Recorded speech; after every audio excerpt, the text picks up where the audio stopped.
Galnet News Digest, 5th of April 3308. We read the news so you don't have to. In this week's news, we look at the mad scramble to back Salvation's superweapon. We examine Mick Turner's Barnacle. We report on the Marlinist vote to return under the wing of the Empire.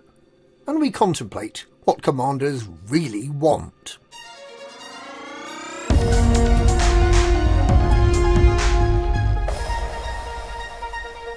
There are rumours that Salvation is building an even more powerful superweapon to shake up the invading Thargoids and send them packing once and for all. And he has the backing of at least 2,000 independent commanders. Taurus Mining Ventures is running 2 parallel initiatives out of megaships currently stationed in Guardian space east of the bubble. The Heart of Taurus, in Sinuefi CE-R C21-6, is collecting ores that allegedly have been altered in a special and potentially valuable way by exposure to a special form of radiation found in the system. And in the worst-kept secret of the week, the Musashi is collecting Guardian relics from HIP 39768 and nearby sites. Guardian relics are a vital component of Salvation's anti-Thargoid weapon. There are paint jobs and decals available for participants, so it's not entirely clear whether commanders are participating for ideological reasons or just to get the goodies. The Musashi, with its hold laden with many thousands of Guardian relics, will be heading back to the Taurus Mining Ventures base in T-Tauri early on Thursday. It is unclear how long it will take Salvation to make his next move once he takes possession of that precious cargo.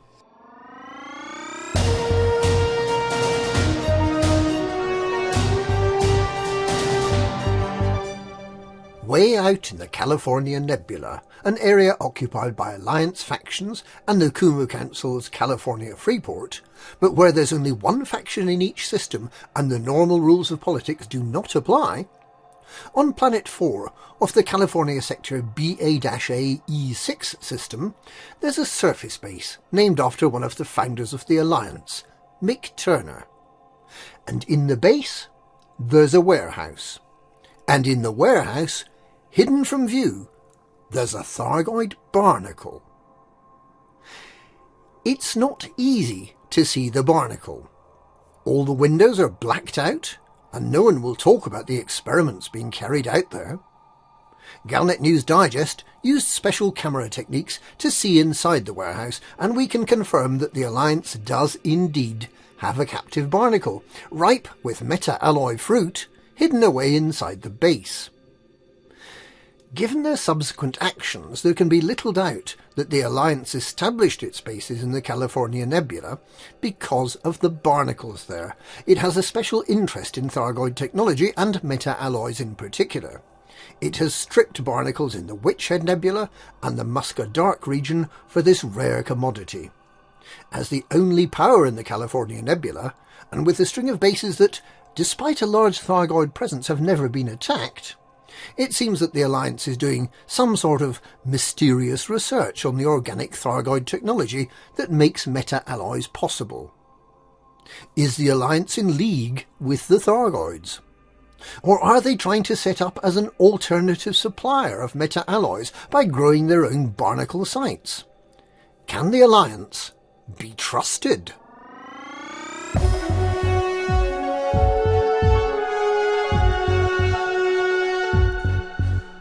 Following Emperor Arissa's offer of Protectorate Status to the Marlinist colonies, First Minister Octavia Volkov has put the offer to the people of the colonies in a referendum, with the result to be announced by the end of the week.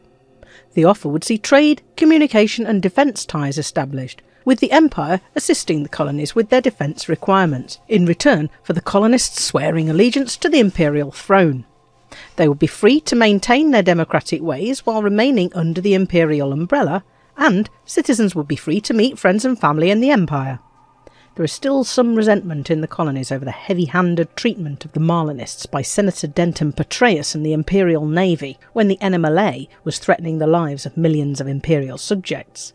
Can the colonists overcome this in favour of the undoubted benefits that belonging to a larger trading and military grouping will bring?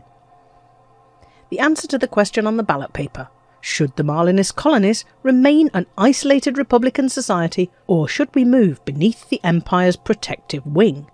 Is one that could have repercussions for centuries to come.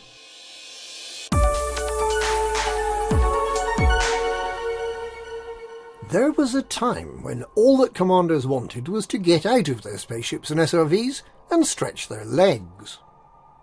When many of them were finally granted that ability, and after they stopped moaning about how artificial gravity makes it feel like you're not really in space, the very next thing they demanded was the ability to sit down again, on the not very comfortable looking recliners and bar stools.